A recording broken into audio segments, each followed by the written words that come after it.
أعوذ بالله من الشيطان الرجيم.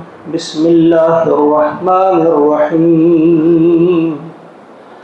اقترب للناس حسابهم وهم في غفلة معرضون. صدق اللہ العظیم. سورۃ الانبیاء. اس سورت کا نام الانبیاء ہے کیونکہ اس میں بہت سارے انبیاء کا تذکرہ ہے، اس لیے اسے سورہ انبیاء کہا جاتا ہے. بہت سارے نبیوں کا تذکرہ اس میں ہم پڑھیں گے انشاءاللہ.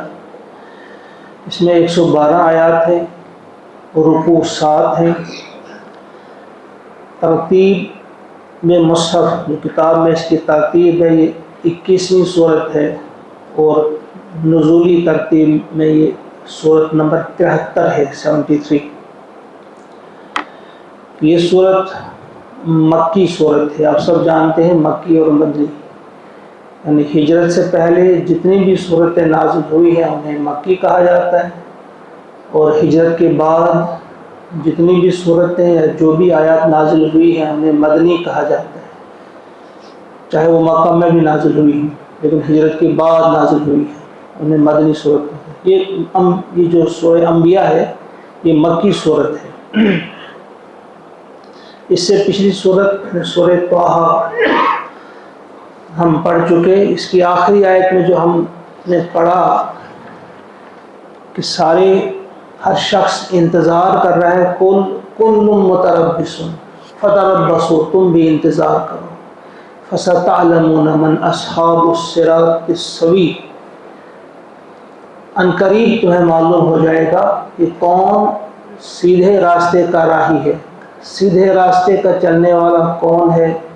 ومن اہتدی، کون ہدایت یافتہ ہے، اور کون ایسا ہے کہ جو اللہ کے عذاب میں گرفتار ہوتا ہے، کون بھٹکا ہوا ہے، کون اللہ کی ناراضگی کے سبب مشکلات میں گرفتار ہونے والا ہے، پریشانیوں سے دوچار ہونے والا. آپ کو عنقریب پتہ چلے گا. یہاں اس کا اختتام ہوتا ہے. اس صورت کا جو بالکل آغاز ہے، پہلی ہی آیت اس میں اسی بات کی طرف اشارہ ہے کہ اقترب للناس، قریب آ گیا.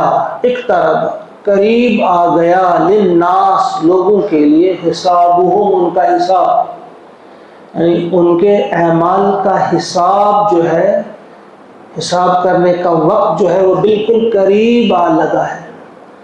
جب حساب لگے گا تو سب جان جائیں گے، پھر اس وقت سب کو معلوم ہوگا کہ کون تھے اصحاب الصراط السوی، جو پچھلی والی صورت میں ہے. یعنی کس طرح سے یہ لنک جو ہے جڑتا ہے، یعنی ہر صورت کا دوسری صورت کے ساتھ ایک خاص تعلق ہے. یہ ایسے نہیں ہے کہ بائی چانس فلاں صورت آ گئی، 21 نمبر فلاں صورت آ گئی، 20 نمبر نہیں. نظام قرآن جو تفسیر ہے، اگر اس کو آپ دیکھیں گے، اس میں جو کوشش کی ہے مفسر نے، علامہ حمید الدین فراہی نے رحمۃ اللہ تعالیٰ نے، انہوں نے اس کا نظم بتایا ہے. ایک آیت کا دوسری آیت کے ساتھ گہرا تعلق ہے، اور ایک صورت کا دوسری صورت کے ساتھ گہرا تعلق ہے. یہ بالکل موتیوں کی جو لڑی ہوتی ہے اس طرح سے یہ جڑی ہوئی ہے. لیکن اگر ہم سمجھنے والے بنے، اگر ہمیں شوق ہو اس کو جاننے کا، سمجھنے کا، تو وہاں جو پڑھا ہمیں معلوم ہو جائے گا کون سیدھے راستے کا راہی ہے اور کون ٹیڑھے راستے کا چلنے والا ہے اور عذاب میں گرفتار ہونے والا ہے. تو اس صورت میں آغاز ہی میں پہلی ہی آیت میں آ گیا کہ قریب آ لگا ہے حساب کا وقت. لوگوں کے لیے حساب کا وقت، ان کے حساب کا وقت قریب آ گیا ہے. وہم، لیکن وہ ہیں، فی غفلہ، وہ غفلت میں ہیں، معرضون، منہ موڑے ہوئے، وہ غفلت میں منہ موڑے ہوئے ہیں. یعنی حساب کا وقت آ چکا ہے لیکن یہ بات سننے کے لیے ہی تیار نہیں ہے. یہ اس بارے میں سنجیدہ ہی نہیں ہو رہے، بلکہ غفلت میں پڑے ہوئے ہیں. لیکن ان کی یہ غفلت ان کو عذاب سے بچا نہیں سکتی. ایسا نہیں ہو سکتا کہ ہم ایسے رہیں کہ جیسے ہمیں پتہ ہی نہیں، اس سے ہم بچ نہیں سکتے. کوئی آفت آنے والی ہو اور ہم ایسا پوز کریں کہ بھائی جیسے ہم نے دیکھی نہیں آفت، جیسے ہمیں پتہ ہی نہیں، تو کیا اس سے آفت سے بچ سکتے ہیں ہم؟ شتر مرغ کی طرح جب وہ دیکھتا ہے کوئی خطرہ، کسی شکاری کو دیکھتا ہے اس پہ حملہ آور ہونے والا ہوتا ہے، تو وہ شتر مرغ ریت میں اپنا سر چھپا لیتا ہے، کہتا ہے بس میں چھپ گیا، لیکن اس سے وہ بچتا نہیں ہے۔ آنکھیں بند کرنے سے انسان نہیں بچے گا۔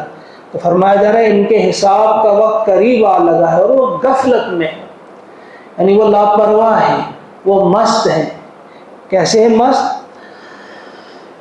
ما یأتیہم من ذکر من ربہم، نہیں آتی ہے ان کے پاس من ذکر کوئی نصیحت، من ربہم ان کے رب کی طرف سے، محدث نئی، یعنی جب بھی، یعنی نہیں آتی ہے کوئی نئی نصیحت ان کے پاس، یعنی کوئی نئی آیت، کوئی نیا تذکرہ رب کی طرف سے کوئی نصیحت نہیں آتی، الا مگر استمعوہ، وہ اسے سنتے ہیں، وہم یلعبون، اور وہ کھیلتے ہیں، یعنی وہ جب اسے سنتے ہیں تو کھیل میں مصروف ہو جاتے ہیں، کھیلتے ہوئے اسے سنتے ہیں، گویا اس کے ساتھ وہ مذاق کرتے ہیں۔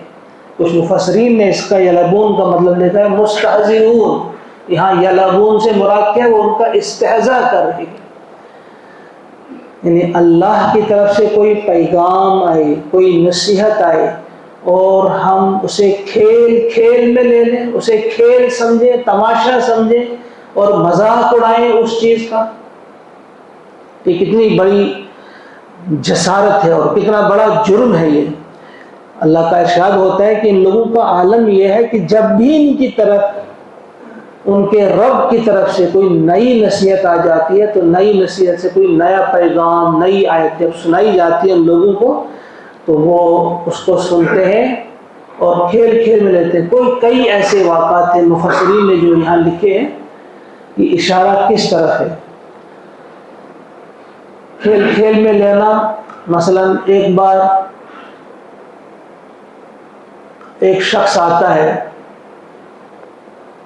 وہ کہتا ہے کہ مجھ سے اونٹ خریدا ابو جہل نے، لیکن اس کی قیمت نہیں دے رہا ہے، آپ مجھے ہماری کچھ ہیلپ کریں، کچھ لوگوں سے کہتا ہے۔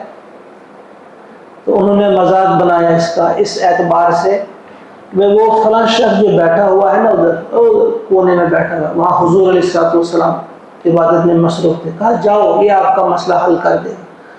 انہوں نے کیا کیا کہ ایک مذاق بنا لیا، دیکھتے ہیں کیا ہوگا۔ وہ ان کے پاس جب چلا جاتا ہے تو حضور علیہ الصلوۃ والسلام سمجھ گئے کہ ان کو کس نے بھیجا ہے اور کیوں بھیجا ہے۔ وہ کھڑے ہو کر چلو، جب جاتے ہیں ابو جہل کے اس دروازے کو کھٹکھٹاتے ہیں، دروازہ کھولا تو اس کا آپ کیوں نہیں واپس کر دیں پیسہ، اس کا پیسہ کیوں نہیں دیتے آپ نے اس سے جو خریداری کی ہے، جو کچھ بھی خریدا ہے اس کو واپس کر دو، کیا خریدا ہے آپ نے اس کا؟ ابو جہل فوراً جاتا ہے، وہ لا کر دیتا ہے اور وہ شخص چلا جاتا ہے۔ جب وہ چلا گیا تو ان لوگوں نے پکڑا اسے، ابو جہل بول تمہیں کیا ہو گیا؟ ہم تو آج دیکھ رہے تھے کہ آج تماشا بنے گا، ہم تو منتظر تھے، اب ہمیں ہاتھ تالیاں بجانی تھی، سیٹیاں بجانی تھی کہ اب کیا ہوگا، لیکن تم بالکل جیسے گھبرا گئے، ڈر گئے۔ تو اس نے کہا مجھے پتہ نہیں کہ میں نے جب ان کو دیکھا کہ ان کے دائیں بائیں خوفناک قسم کے وہ کھڑے ہوئے تھے، اونٹ قسم کے کوئی چیز جو مجھے کھا جاتے اگر میں فوراً ان کا حکم نہ مانتا۔ دہشت ان پر چھا گئی، رعب چھا گیا اور انہوں نے وہ ادا کر دیا۔ یعنی ہر چیز کو وہ کھیل میں لیتے تھے، کسی بھی چیز وہ انہوں نے کوئی بات بتا دی، کہاں آپ سچی بات ہاں بولتے ہیں، آپ سچ بولتے ہیں، اس کو ایسے ٹال دیتے تھے ایسے کوئی اہم بات نہیں ہے۔ لاہیۃ قلوبہم، ان کے دل کیا تھے؟ غفلت میں۔ لاہیہ، لہو کے معنی جب آپ سمجھیں گے تو آپ کو پورا اس کا ذہن میں آ جائے گا کہ ہے کیا ہے۔ ان کے دل لاہیہ، لہو میں مبتلا۔ لہو کسے کہتے ہیں؟ لہو کہتے ہیں کرنے کے لیے جب کوئی انتہائی اہم اور ضروری کام ہو، کوئی کرنے کا انتہائی اہم اور ضروری کام ہو، اس کو چھوڑ کر کسی غیر ضروری اور غیر اہم کام میں انسان مصروف رہے، ایسے کام کو لہو کہتے ہیں۔ یعنی ایک طرف سے بڑا ضروری کام ہے جو ہمارے لیے انتہائی ضروری ہے، جو کرنا ہی کرنا ہے، اس کام کو ہم چھوڑ دیتے ہیں اور ایسے کام میں لگ جاتے ہیں جو بالکل غیر ضروری ہو، اس کو کوئی فائدہ نہ ہو، نہ دنیاوی فائدہ ہو، نہ اخروی فائدہ ہو، نہ صحت کے لیے اچھا ہو، نہ کسی بھی اعتبار سے اچھا، اسی کام میں ہم مصروف ہو جاتے ہیں، اس کو لہو کہتے ہیں۔ فرمایا لاہیۃ قلوبہم، ان کے دل کس میں ہے؟ غفلت میں ہے، لہو میں مبتلا ہے، وَأَسَرُّ النَّجْوَىٰ، اور چپکے وہ سرگوشی کرتے ہیں۔ وسپرنگ کیمپین کافی دیر تک رہی ان کے اندر، چپکے سرگوشیاں کرنا، سازشیں کرنا، باتیں بنانا کہ اب ایسے کریں گے ویسے کریں گے۔ جیسے ابھی یہ واقعہ آپ نے سنا کہ وہ سرگوشی کر رہے تھے اور کہہ رہے تھے چلو اس کو بھیجیں گے فلاں کے پاس، پھر دیکھتے ہیں تماشا آج بن گیا۔ یہ بھی ایک سرگوشی تھی، اور اس قسم کے کئی واقعات ہیں جو اس وقت بولے نہیں جاتے مختصر وقت میں، کہ کس طرح سے انہوں نے آہستہ چپکے باتیں کی حضور علیہ السلام کے اس مشن کو ناکام بنانے کے لیے۔ کون کرتے تھے سرگوشیاں؟ اس میں کون مبتلا تھے اس وسپرنگ کمپین میں؟ الذین ظلموا، وہ لوگ جنہوں نے ظلم کیا، یعنی یہ ظالم لوگ چپکے باتیں کرتے ہیں، سرگوشی کرتے ہیں۔ حل ھذا، اور کہتے ہیں کیا ہے یہ، حل ھذا ہے کیا یہ، الا بشر، بھئی ایک انسان ہی تو ہے، بھئی یہ کیسے ہو سکتا ہے یہ نبی ہوگا، بھئی ہماری طرح کھاتا ہے، ہماری طرح پیتا ہے، نکاح کی ضرورت اسے بھی ہے، نیند اسے بھی آتی ہے، وہ یمشی فی الاسواق، چلتا ہے بازاروں میں جس طرح ہم چلتے ہیں بازاروں میں، یہ بھی چلتے ہیں، کیسا نبی ہے؟ حل ھذا الا بشر مثلکم، تم ہی جیسا، یہ تو تم ہی جیسا ایک بشر ہے۔ افتأتون السحر، تو کیا تم جادو کے پاس آؤ گے؟ کیا تم اس کے جادو میں پھنسنے جا رہے ہو؟ تم پھنسنا چاہتے ہو اس کے جادو میں؟ وانتم تبصرون، اور تم دیکھ رہے ہو، یعنی دیکھ کر بھی، دیکھتے بھالتے اچھی طرح آنکھیں کھول کر تم اس کے جادو میں پھنسنا چاہتے ہو؟ یہ کچھ بھی نہیں ہے، تمہارا جیسا بشر ہے، اور ایک تو کہا تمہارے جیسا بشر ہے، دوسرا کہا کہ دوسرے لفظوں میں جادوگر ہے، کیا اس کے جادو میں پھنسنا چاہتے ہو؟ اور دیکھ بھال کر، تو یہ کیا ہے؟ کبھی آپ کو جادوگر کہا جاتا تھا، کبھی آپ کو شاعر کہا جاتا تھا، آگے والی آیت میں واضح انداز میں اس بات کو کہا گیا ہے، بل افتراہ بل هو شاعر، کہ یہ تو گھڑ کر باتیں لاتا ہے، یہ شاعر ہے، یعنی مختلف قسم کی باتیں وہ گھڑتے تھے اور کہتے تھے کہ تم ان کے جادو میں کیسے پھنسنے جا رہے ہو۔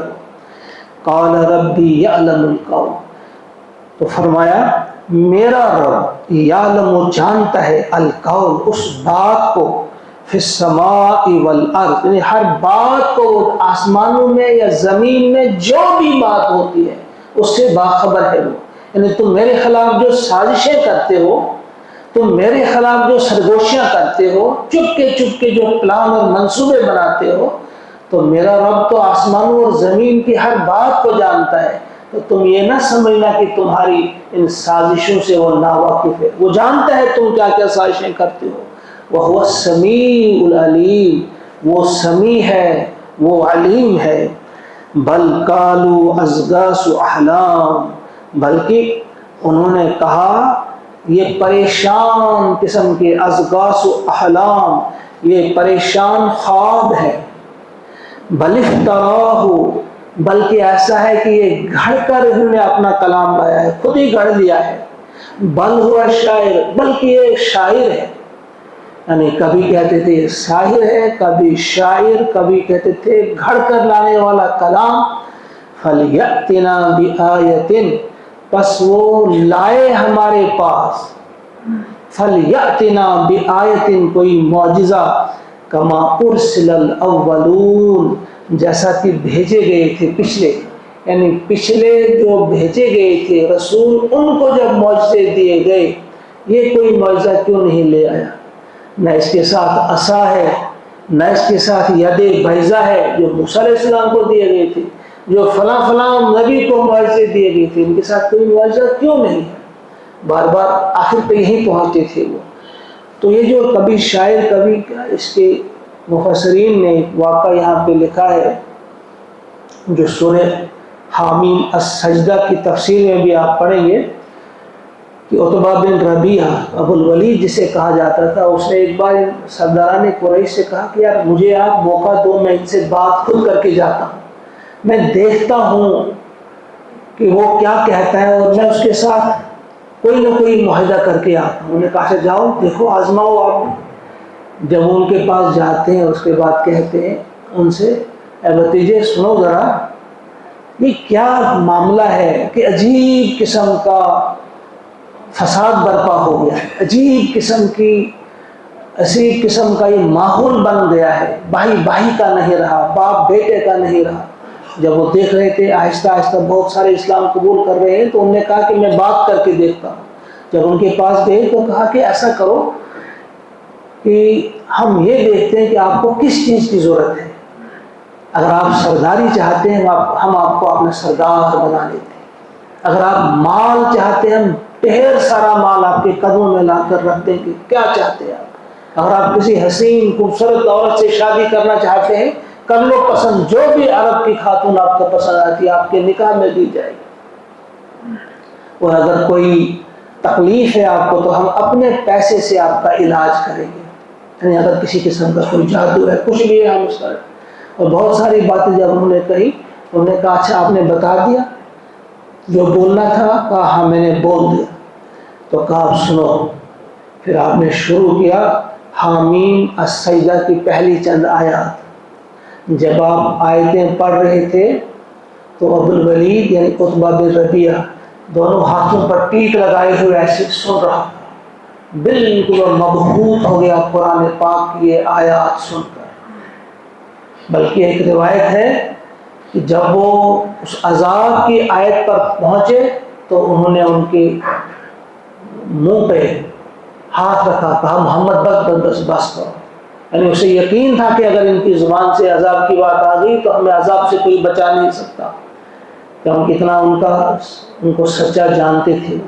تو بڑا متاثر ہو کر جب وہ واپس چلے آئے تو مشرکین مکہ جو تھے سرداران قریش وہ دیکھ رہے تھے، اور دیکھتے ہی انہوں نے کہا کہ ابو الولید جو چہرہ لے کر گئے تھے وہ چہرہ لے کر یہ واپس نہیں آئے، بدلے ہوئے انسان۔ جب وہ واپس آ گئے تو انہوں نے کہا بھائی کیا دیکھا آپ نے، کیا کیا آپ نے، بتاؤ۔ انہوں نے کہا یار میں تمہیں بات بتاتا ہوں۔ کہا میں ایسا کلام سن کر آیا ہوں جس کی کوئی مثال نہیں، جیسا کلام میں نے کبھی نہیں سنا، یہ شاعری ہو ہی نہیں سکتی، یہ جادو ہو ہی نہیں سکتا، یہ کسی کاہن کا کلام ہو ہی نہیں سکتا۔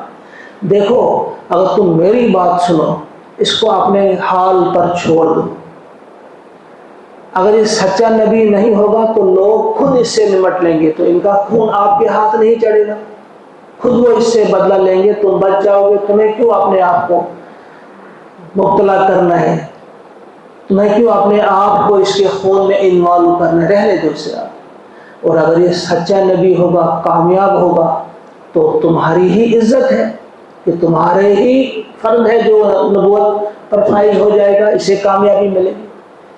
جب یہ باتیں انہوں نے سنی، نے کہا اچھا آپ بھی اس کے جادو میں آ گئے، آپ بھی اس میں پھنس گئے۔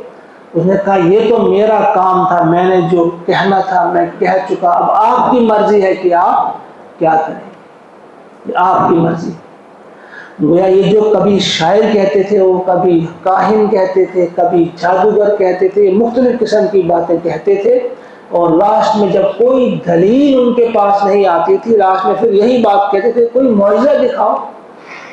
کیوں نہیں لاتے کوئی معجزہ؟ آپ کے پاس ہے نہیں کوئی معجزہ، نہ ید بیضا ہے، نہ عصا ہے، نہ فلاں ہے، نہ فلاں ہے۔